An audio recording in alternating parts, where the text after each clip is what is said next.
Ladies and gentlemen, Daryl Summers, because I know you're watching, thank you all for coming along here tonight to the Melbourne International Comedy Festival Raw Comedy Final, sponsored by Triple J. 14 of the funniest up-and-coming, as-yet undiscovered comic acts in the country, one of whom tonight will win and be off to the Edinburgh Comedy Festival, representing Australia later in the year. A fantastic night, a very exciting night, and one of the showpieces of the Melbourne Comedy Festival. Let's please now have a big Melbourne welcome. Put your hands together for your first act tonight, Raw Comedy, Gavin, Baskerville.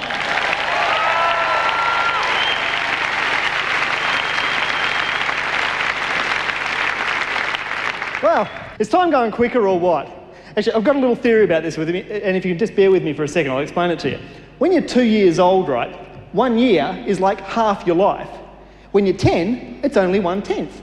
20, 1/20th, you know, and so forth. So as you get older, the time seems to go faster. Well, I'm 27, and time's going pretty bloody quick. What must it be like if you're like 85? How scary is that? The days must be whipping by. I reckon this is why old people just sit in nursing homes and wobble.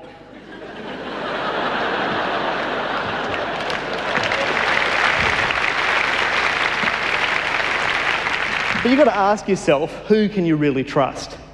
I mean, have you ever just stopped to think if everybody did their job as half-assedly as you do? I mean, do you think like an airline safety mechanic's lying at home one night and then just goes, oh bugger, oh,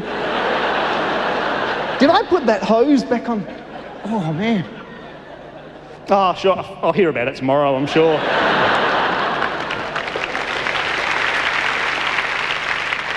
And the thing about a surgeon, do you think he's like halfway through an operation and suddenly just goes, what did I come in here for again? Surgeons worry me though, I've got to say. I mean, because they put you in anaesthetic, so you don't know what the hell's going on. And the thing that concerns me about that is that a lot of surgeons are men. And have you ever actually watched a man try and fix anything? I've got these visions of him in there going, God damn it, what's wrong with this bloody thing? It was working fine yesterday, I don't know what. And where's my 10mm scalpel? Gee, I wish when people would use my tools, I'd bloody put them back where they found them. And you think at the end, he looks back at the tray and sees all these leftover bones and arteries and things and goes, ooh, geez, wonder where all those bits are supposed to go. Ah, bugger it, he's alive, they can't be too important. Because that's what men are like when they're fixing things, you know, and especially if they're dads, you know. Something about having kids, I think, that does it to you, and that's, you know, I understand that. I mean, I've thought about it, and I think if I ever do have kids, I'm having them debarked. No, seriously, they can have their vocal cords back when they're like 18 and they've got something interesting to say, you know? Because kids are so loud, you know? Have you ever seen the little kids running around, you know, 100 decibels, you know? You know, I'd never condone genetic engineering, but I reckon they could work a volume control in there, you know?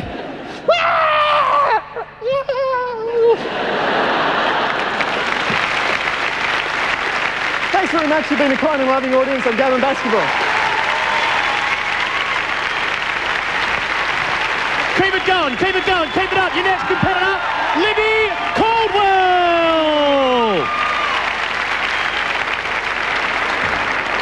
Hi. Gee, there's so many of you. Hi up there, wait for me. Yay.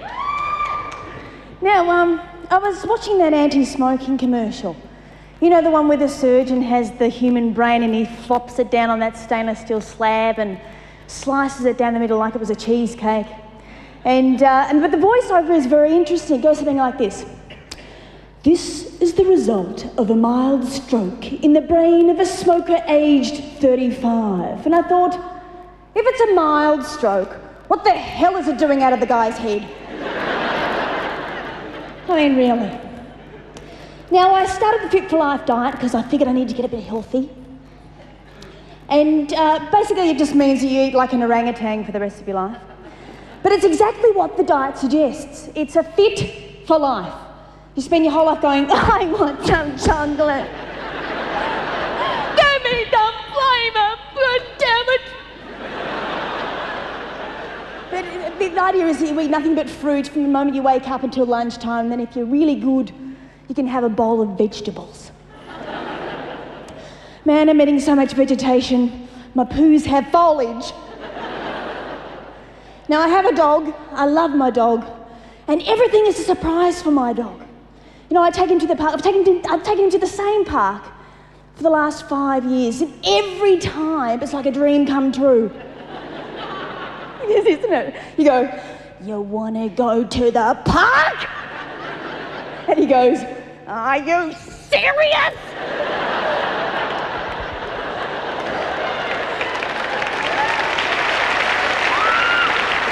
Nuts.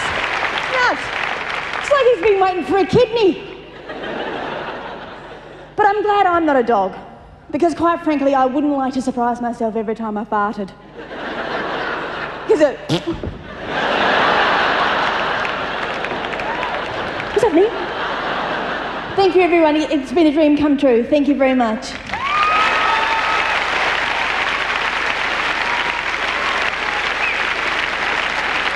Please put your hands together for your next competitor in the Raw Comedy Final, Arn Doe.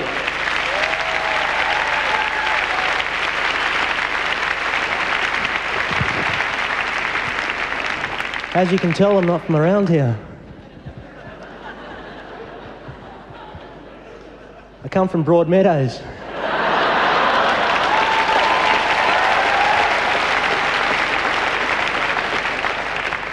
It's a rough area, mate. The kids there, they don't play tag.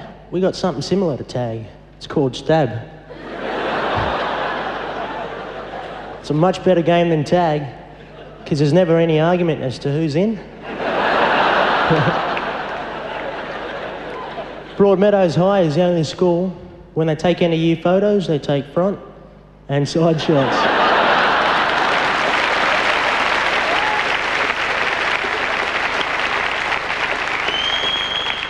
I used to walk to school and the locals, they'd pick on me. Like, they'd give me wedgies and stuff. Do you know what a wedgie is? They grab your pants and they go, it's kind of painful. So in the mornings, I'd shove a Libra pad down my pants. Yeah. That's what I thought they were for, you know, because it's got in the packet, Libra pads for your protection. Any hippies here tonight? No? Let's put heaps on them then. I went to a hippie party once. They passed me around joints, hash cookies, and all this acid and stuff. And it's the same mob sitting around complaining about preservatives and potato chips.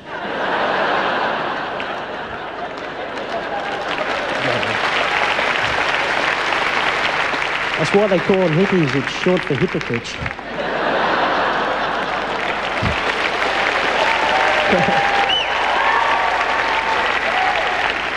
I said to a hippie once, "You want to save the planet? Mate, wash yourself." I drive a Datsun 180B. Outruns the coppers every time, mate. Until they get into their car.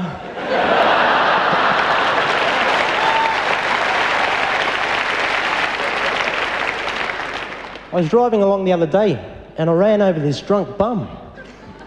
I got out to have a look and it's this guy I went to school with. I said, "G'day, Principal Johns." Then I kicked him. My mother loves to cook. She cooks day and night. Yeah, spends her whole life in the kitchen. Up until I was 15, I thought my name was Taste This. Back in Vietnam, though, when times were tough, Mum cooked whatever she could lay her hands on. Yeah, I miss my brother. I liked him, mate. He's a bit tough, but good. What about One Nation, how they tried to start up Young Nation? What a crock, eh? I'm sick of it, mate. I'm going to start up my own party. One Asian. I had a policy worked out and everything. 10% MSG. Thank you. See you next time.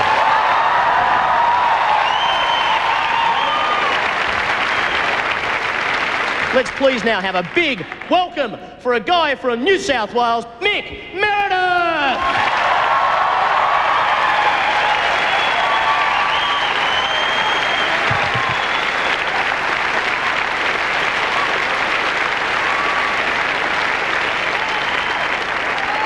Hello. How are ya? I've been watching a lot of those porno videos lately.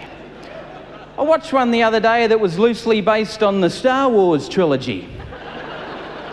Which got me thinking, if you masturbate in outer space, would that be called a gravitational pull?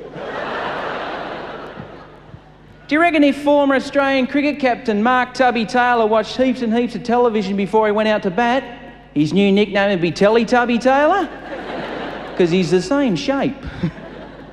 And instead of the opposition yelling, "How's that?" when he got out there, go, "Uh-oh." And when he got back to the pavilion, his teammates would run over and go, "Big hug, Tubby Taylor."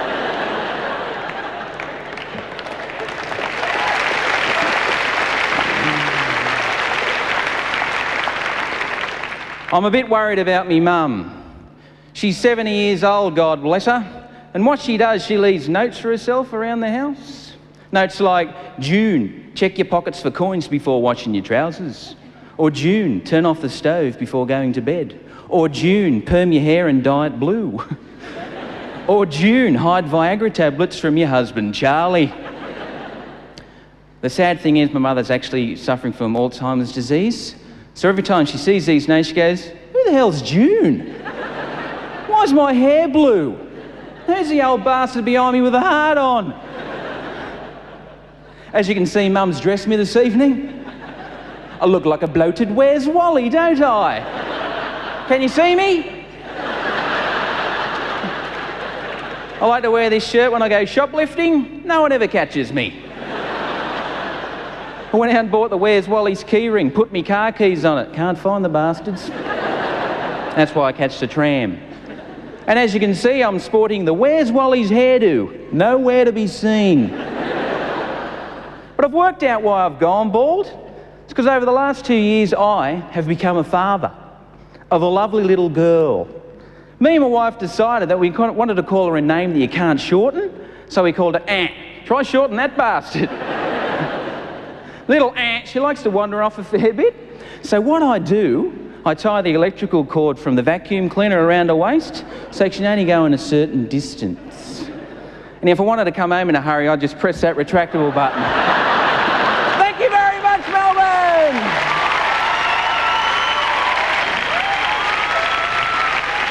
Ladies and gentlemen, please welcome to the stage Janet Meredith.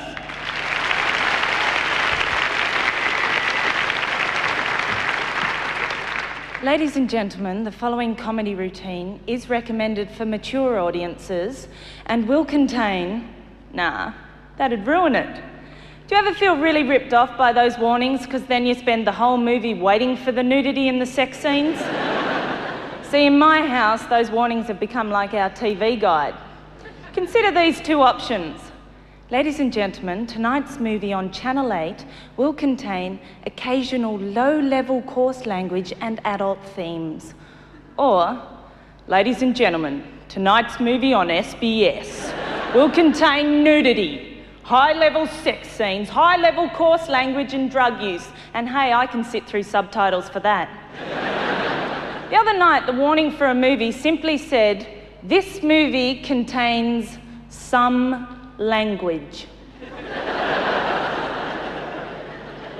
Not coarse language, not even the English language, just some language. Well, there was no way I was going to sit through that filth. So in protest, I put on a video of Marcel Marceau. Does anyone here watch South Park? Yes. Can you believe that the warning for that show simply says adult themes and occasional coarse language? Occasional coarse language. Who are they kidding? The warning for the show should be, tonight's episode of South Park, although damn funny, will offend all viewers at some point in time. But I think they should have warnings for more TV shows, like tonight's episode of Home and Away will contain offensive acting and script writing,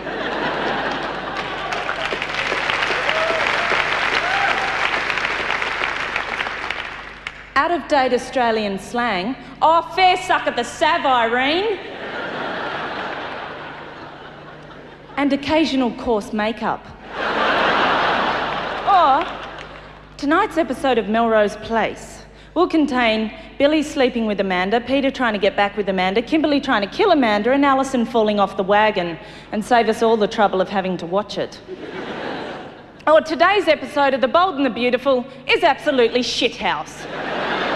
Okay, Dad, so you hate Amber because she got pregnant with Rick's baby, but let's not forget, she saved Rosie from the well.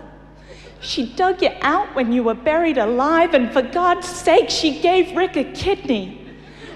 Who is this chick, Lassie? But really, what is coarse language? See, I looked up coarse in the dictionary and it said rough, not refined, without grace or elegance. And I thought, well, maybe Australians don't speak English at all. So the other day when I was filling in a job application, under language spoken at home, I put coarse. Seemed far more accurate. Ladies and gentlemen, today's parliamentary question time will contain coarse language and will offend most voters. Speaking of voters, as I was, who invented those I do whatever and I vote bumper stickers? I fish and I vote. I own a gun and I vote. I'm a redneck and I vote. Has anyone bothered to point out to these people that voting is actually compulsory in Australia?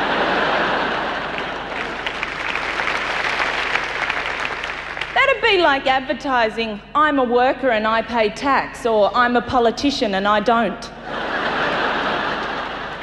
I'll go off, and if you don't believe me, I'll go off right here, right now. Do you reckon that song's about a carton of milk? Have you ever wondered how something can be okay to consume one day and then off the next? And what exactly goes on in the transitional period? Obviously, the manufacturers of spring water think we do ponder this long and hard. Because the other day I bought a bottle of spring water, and not only did it have a use-by date, the 14th of August, 1999, but it had a use-by time. 8:23. Imagine the guy who works out expiration dates for spring water down to the minute. Wouldn't he be a fun guy to date? What is it with spring water? It's bottled from a 2,000-year-old spring, but it'll go off in 6 months. But what's even more tragic than some guy sitting down working out expiration dates for water to the minute is that this year, on the 14th of August, at 8:22 and 59 seconds, I'll be watching. Thank you very much. And keep that going for our next contestant, Craig Egan.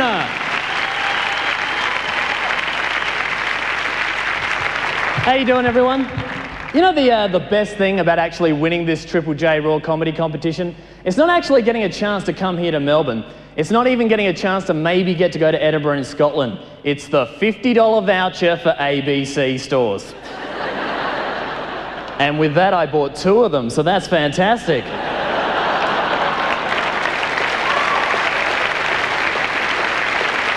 I went to a Christian Brothers school in Adelaide, and I actually trained to become an altar boy, believe it or not. But I had to quit halfway through because I got glandular fever. I figured that was God trying to tell me I was going to get a sore throat either way.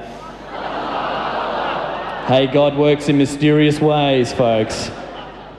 I went skydiving a couple of weeks ago with one of my best friends, and a lot of people ask us, why did you do it? Well, basically, I'm ashamed to say that it's a guy thing. I had to prove that I have a bigger dick than my best friend. Now, I'm 23, I'm male, and I want to be a stand-up comedian, so here's the obligatory 2 minutes about my penis. It's fun though, just to sit around with a bunch of guys and talk about how big your dick is. My dick's so big, I'd wear it as a tie if it weren't for the fact that I'm afraid of getting a hard-on and killing myself. Oh, that's nothing, buddy. My dick's so big, it's got an elbow. That's nothing. My dick's so big, it's got its own dick, and even my dick's bigger than your dick.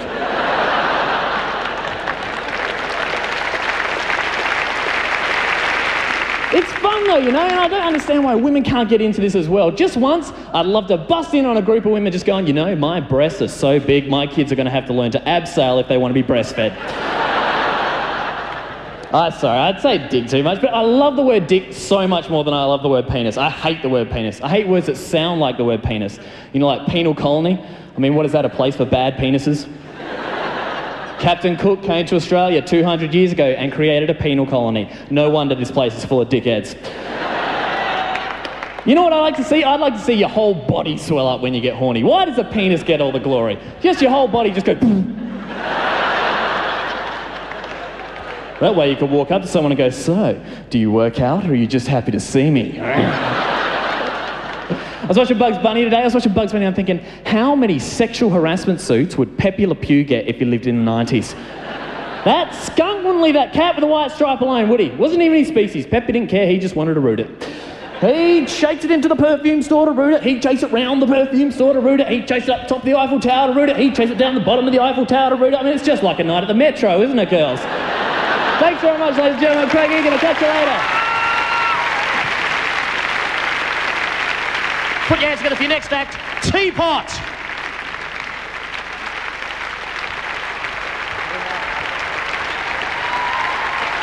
Thank you. Thank you very much. Due to some technical difficulties with the first extremely funny part of our act, we can't bring them to you immediately. Please bear with us while we deal with this delay. Thank you.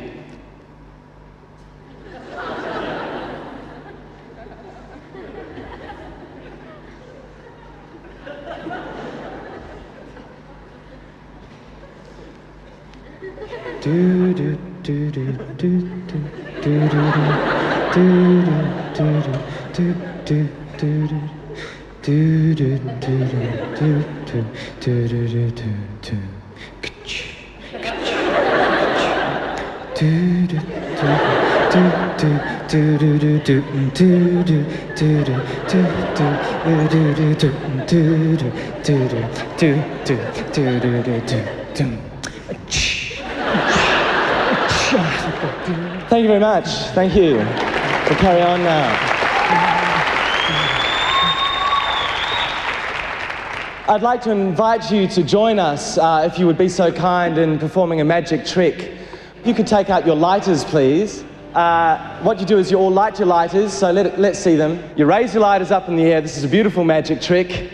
And you sway. I'm having a rock and roll fantasy, and I'm dreaming that everyone's looking at me. When I see all you people, hold your lighters up on high. Come on and hold them up. I feel my spirit soar through my voice into the sky. I love you. Man, you look cool when you sing that. Do I really? Yeah, man. I love you. How was that? Hey, Simon. For the ladies, a soft and soulful sigh. Oh, just so you know, I'm not afraid to cry. When you touch me, I'm sensitive inside. Oh, just take me home for a rough and rockin' ride. For the boys, rockin' hard. Oh yeah, discord feels good. Oh yeah, to work it hard. Oh yeah, oh yeah, oh yeah, oh yeah, oh yeah.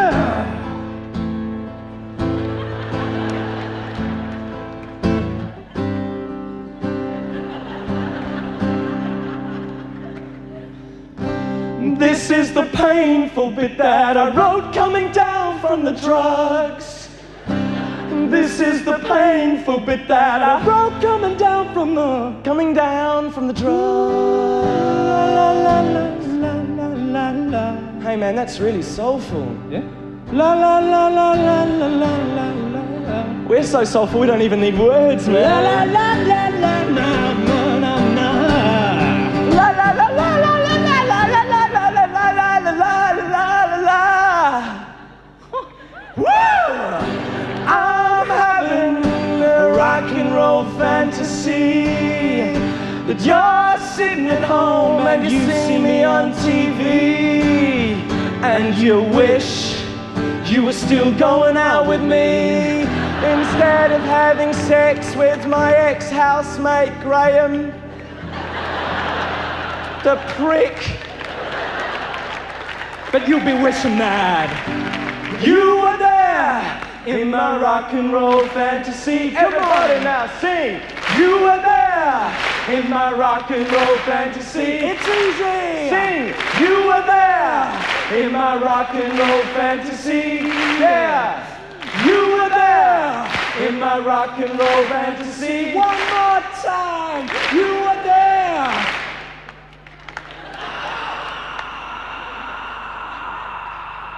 In my rock and roll, rock and roll, rock and roll, rock and roll, rock and roll, rock and roll, rock and roll.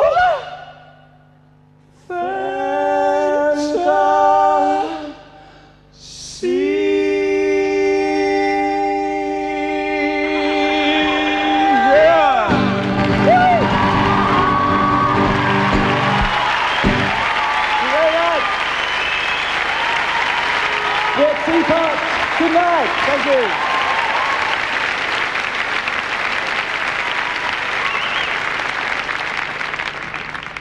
See, I work for the ABC, so that's called multi-skilling. Please put your hands together for your next act from New South Wales, Jane Malone.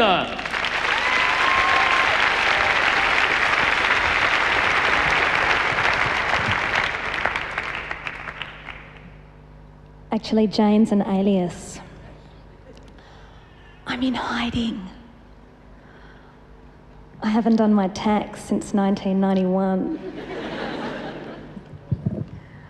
I'm the proud owner of a decade's worth of tax bags. Apparently, if you collect all 10, they give you a free box set to keep them in, so that'll be nice. Tax is just so hard. I fantasise about it being as easy as it is in Monopoly. I'm paranoid about being traced by the tax department. Look up from my drink one day and get arrested by an undercover accountant. Tax file number 9329601556. You're off to jail. I'm terrified of jail. In Monopoly, I break out in a sweat on anything after free parking. And those little blue chance cards. Go to jail. Go directly to jail. I made a fake get out of jail free card and keep it with me at all times, just in case. I'm a bit obsessed with board games. It's just that they make me feel like I have so much potential. Monopoly, Cluedo, Operation. I used to go and listen to those motivational speakers, but now, for the same price as seeing Anthony Robbins, I've got myself a set of games, I'm owning property, taking out tumours and solving the greatest library crimes of the 20th century.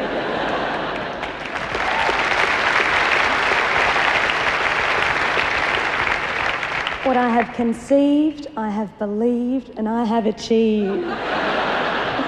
It's really easy to be smart. If I can guess the colours of 4 pins in a cubby hole, I'm a mastermind. Scrabble means I don't have to worry about any words that are over 7 letters long. And with a lucky roll onto chance and Monopoly, I'm collecting $10 for second prize in a beauty competition. The only game I hate is chess. The atmosphere is so intimidating. There's no talking. It's too much like being in a nightclub. Got your row of little black dresses on one side, row of guys in white shirts on the other. Got your upstanding Christians, usually the designated drivers. They're like your bishops.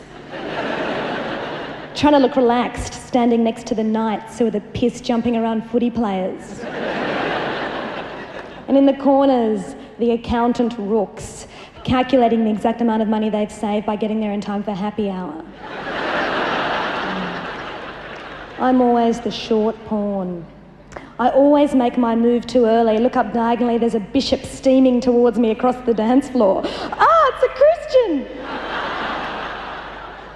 I just wanted to get to the back of the board to get to the king.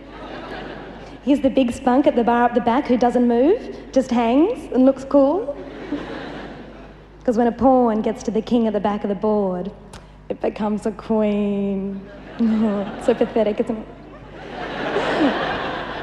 Actually, I did make it to the back of the board once. I was chatting to this king, trying to be a bit flirty. Then I heard him say the words, tax department, as he pulled this little blue card out of his pocket. Tax file number 9326015556. Go to jail. Go directly to jail. Lucky I still had my get out of jail free card. Thanks very much. Have a great night.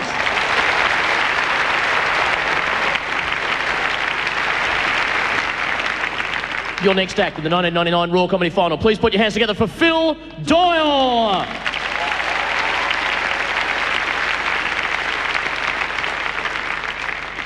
How you going? That's nice to hear. Gee, last time I was this nervous, I got some 12-month good behaviour bond. Because it's all a bit of an accident ending up in this Raw Comedy thing. Actually, I just put Raw Comedy down on my dole form. And Centrelink phoned me up and they said, you better be funny, we're going to breach you in 13 weeks off the dole for you, Sonny Jim. So, yeah, but and it wasn't too good, you know, because I'm broke man on the dole and that, so I went down to the Salvos to get some jokes, you know. And they're all old and second-hand and the punchlines didn't work and everything like that, you know. But it's, I mean, like, I've been on the dole for 9 years now. I mean, like, I had long service leave last year. Took the family away to Box Hill, you know, the mystical East, and... But anyway, who here's from Sydney? You wouldn't know up in this town, would you? Anyway, they got this bar up in Sydney at the Cross. It's called the Bourbon and Beefsteak Bar. And this big brown bear walked into the Bourbon and Beefsteak Bar and walked up to the bar and asked for a beer. And the barman said, look, buddy, we're going to serve beers to Grandma Bears in the Bourbon and Beefsteak Bar. And the bear thinks he's a bit of a bitch, right? So he picks up a bar stool and bashes on the bar and says, give us a beer, you bastard. And the barman says, look, buddy, we don't serve beers to brown bears in the Bourbon and Beefsteak Bar that bash bar stools in the bar. And so the bear, thinking this is a right bastard, right, he biffs the barman. And the barman gets up from behind the bar and the bear's still there and the bear says, give us a beer, you bastard. And the barman says, look, buddy, we don't serve beers to bring back bears in the Bourbon and Beefsteak Bar that bash bar stools in the bar and biff the barman. And the bear, thinking this is a right bitch, right, he bites the bar, spits it out and says, give us a beer, you bastard. The barman says, look, buddy, we don't serve beers to bring back bears in the Bourbon and Beefsteak Bar that bash bastard in the bar and biff the barman and then take drugs. And the bear goes, and take drugs? The barman says, yeah, what about that barbiturate? Have a great night, everyone. Please put your hands together for your next act, Kirk McKenzie.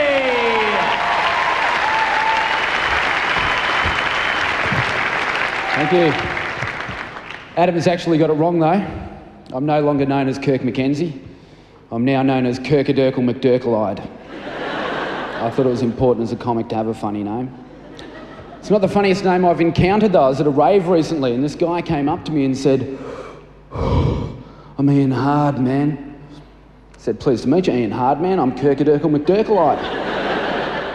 He said, whoa, I'm really Ian Hardman. I said, okay, I'm really Kirk McKenzie. I go to a few raves. I went to the Earthcore rave over New Year's, up in the middle of the bush. Turned up at 3 o'clock in the morning. I didn't have a ticket, because I'm a tight ass. I had to sneak in. And the entrance to this rave is actually 5 kilometres from the actual rave site. So I'm sneaking through the bush, and I run into a security guard. Always thinking on my feet. I said to him, oh man, I dropped a couple of trips last night. I wandered into the forest. I was feeding pawpaw to a cuss-cuss. He was teaching me to sing like Chris Cornell. I woke up in the forest. I can't find the rave man. Help me. And the security guy looked at me. He said, the rave's just over there. But you need a cuddle, don't you? Even the security guy was on ecstasy. I used to take ecstasy though and go to inappropriate venues. I took some ecstasy and went to the Pantera concert. They've got a song called Very Hostile. And I was singing it. It goes like this. To bleed, to see, we cannot be taught. In turn, you're making us, very hostile. I was jumping around going, yeah, I'm very hostile.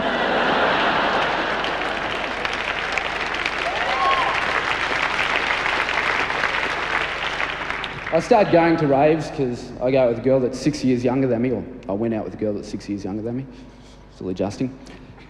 First time I went to her parents' place for dinner, her father said to me, what's a guy of your age doing going out with my daughter? I said, I'm very immature for my age. No, I've actually completely given up smoking dope. When my friends are here, they boo. They're all at home tonight getting stoned though. And I've found I've become a lot more in touch with my emotions. It sounds like a positive thing on the surface, but the emotion that I became the most in touch with was in fact hatred. A friend said to me, Kirk, you carry around too much anger, too much hatred, too much hostility. The people you hate don't feel your hatred.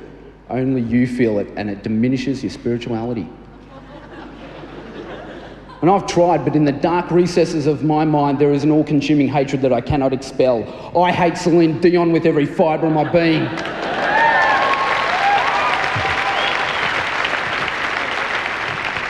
She sings a song, I'm everything I am because you loved me. Now to me, that sounds like I was nothing but a worthless, pathetic female until you validated me with your love. What I want to hear her sing is I'm everything I am, despite the fact I washed and ironed your clothes, cooked your meals, cleaned your house, raised your children, and still found time to do my hair and makeup in the hope that you wouldn't root your secretary.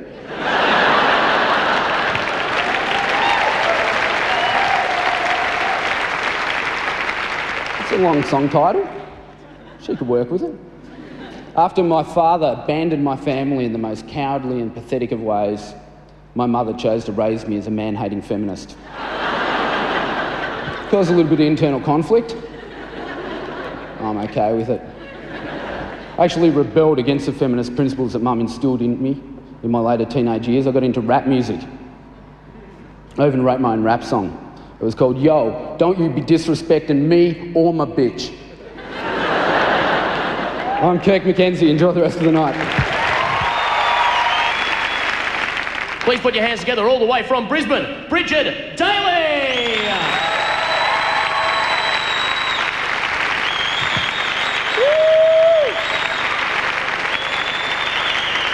Unreal, g'day. Hey, everyone up the back. Hello. I'm not forgetting you. Hey, Viagra's a big deal, isn't it? You know, everyone's on it, all the oldies out there going, hey! And all the younger chicks are going, yeah, bloody great. 80-year-olds getting stiffies over me, just what I'm really looking forward to, you know? But you can imagine it, couldn't you? A phone sex line for the over 60s. Hello, dear. Welcome to the Viagra phone sex line. What are you wearing? Oh, a cardigan, darling. Well, rip it off, baby. What's that? You want to put your dentures in some water? Oh, you're paying. Yeah, no worries. Go off.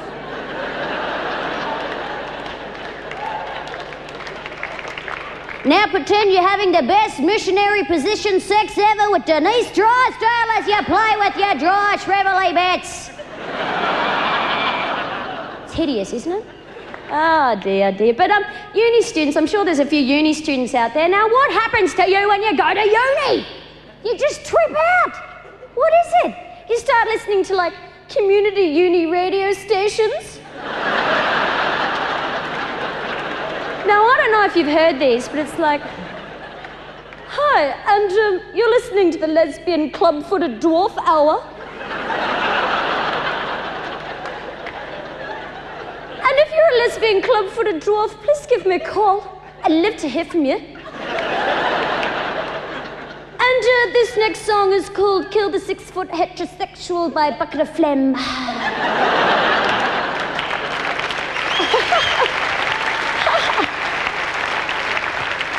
And uni students, they go to drama courses for 4 years so they can do this performance art.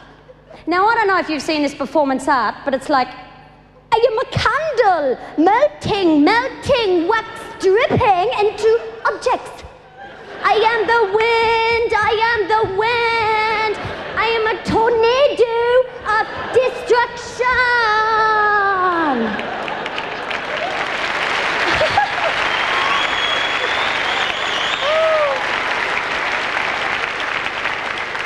Now, I don't know about you, but I learnt that shit on play school, man.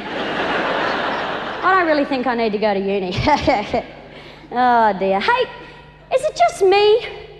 Or did everyone think that steel wool came from a herd of hardcore Hells Angels sheep?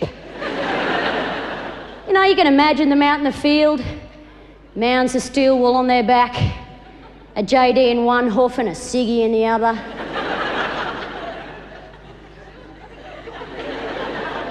All right, you Nancy boy cattle dog. What do you want to do? Push me?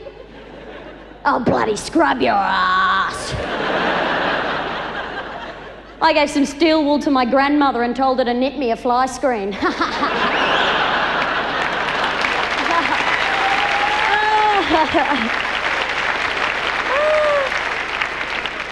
I don't know about you, but I hate spiders. You know, I hate spiders, but you have to admire spiders for their amazing ability at building the most intricate, strong and sturdy webs, which are their houses, out of something that comes out of their arse, right? Imagine if we could do it.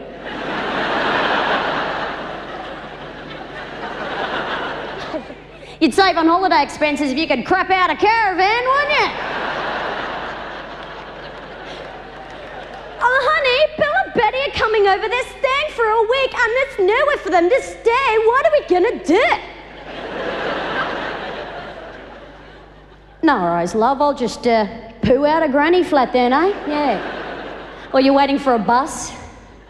You get a bit of gastro. Oh, shit. Oh, it's a couch. That's pretty bloody good, isn't it? Thanks, guys. Have a great night. I've been Bridge.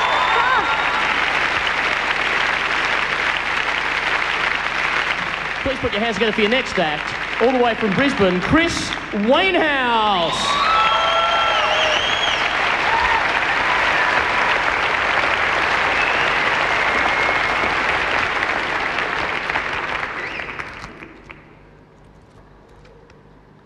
Yeah, my name's Chris. I'd like to start by saying that I'm in fact a bit wasted, so if you could all do your best to stay in focus, I'd appreciate it.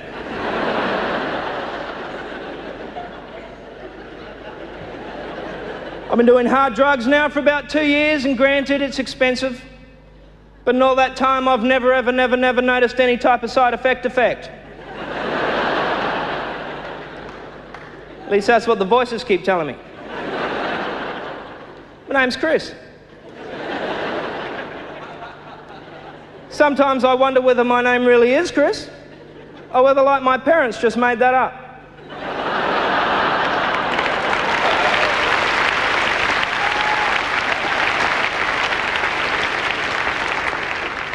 I was cruising along in my car the other day. I had some friends with me. We were being very cool, picking up chicks and stuff. I noticed a sign that said, "Form 1 lane." So I did. And we had a head-on car crash. Looking back on it now, I think, thank God nobody was killed. I mean, not like in the other car. And I think we owe our survival to that very successful ad campaign, prepare for the unexpected, prepare for the unexpected. Now, this may sound like a bit of a coincidence, people, but that day I wasn't expecting to have a head-on car crash. But by God, I was prepared. I had pillows tied to my tummy and my head was wrapped in blankets. I think, thank God it happened that day. If it happened the day before, I would have been rooted. Because that day I was only prepared for an unexpected sideswipe. I have this imaginary friend and we did this imaginary prank on some imaginary guy.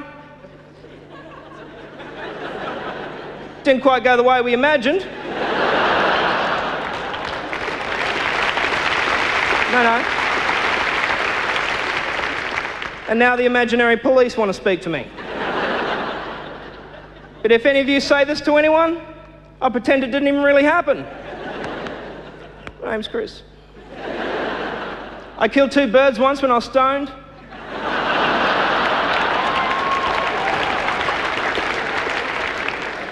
Which is pretty surprising because I love birds. I used to race pigeons. Oh yeah, they'd always beat me. But they can fly.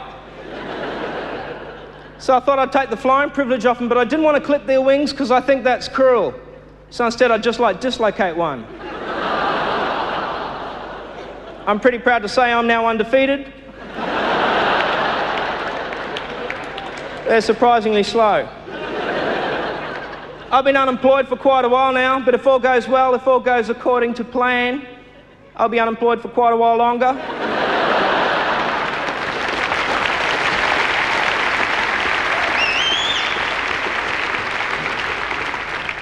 Because it's pretty hard for a guy like me to find work this day and age. Number one, I never look.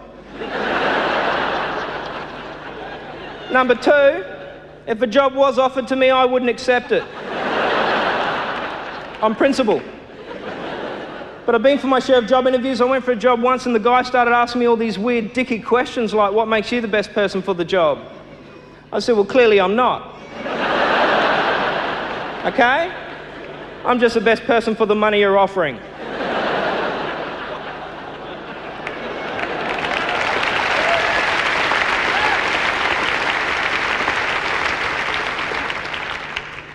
He said to me, what are your good qualities? I said, I'm honest. He goes, that's great, mate. What are your bad qualities? And I thought, bugger. Why did I have to open with honesty? Just committed myself, so I thought, bugger it, I'll level. Well, I'm the laziest bastard you'll ever meet. If I do turn up for work, it won't be on time. I've been known to steal from my employers. And I tend to fake accidents and claim compo. He said, how long have you been working for the council?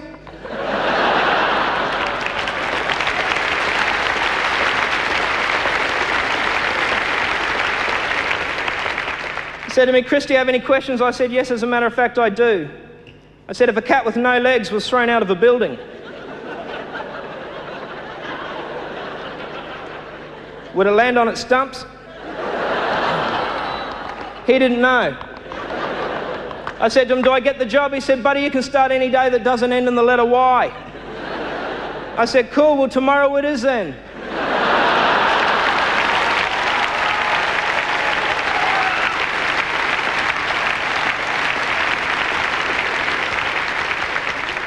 I like to walk up to fortune tellers and psychics, give them a warm, fuzzy, friendly smile, then punch them in the face and say, yeah, I bet you didn't see that coming.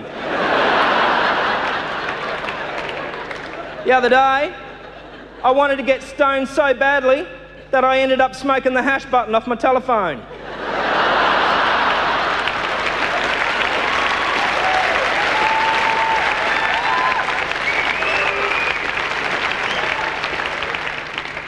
I went into IKEA the other day. IKEA, it's a big furniture shop, and they had a cafe in the middle of it.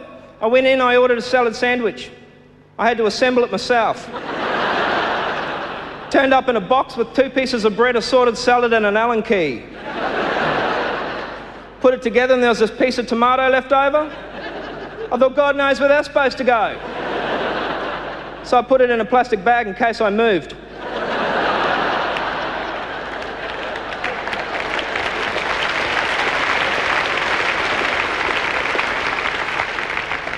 If I could have sex with anyone in the whole wide world, I would. My name's Chris Wainhouse. Thank you very much. What a fantastic night it's been. 14 people who, 6 months ago, none of them had done any comedy whatsoever. To come out and put together a show like this is amazing. Congratulations to all of you. Only one person can win it.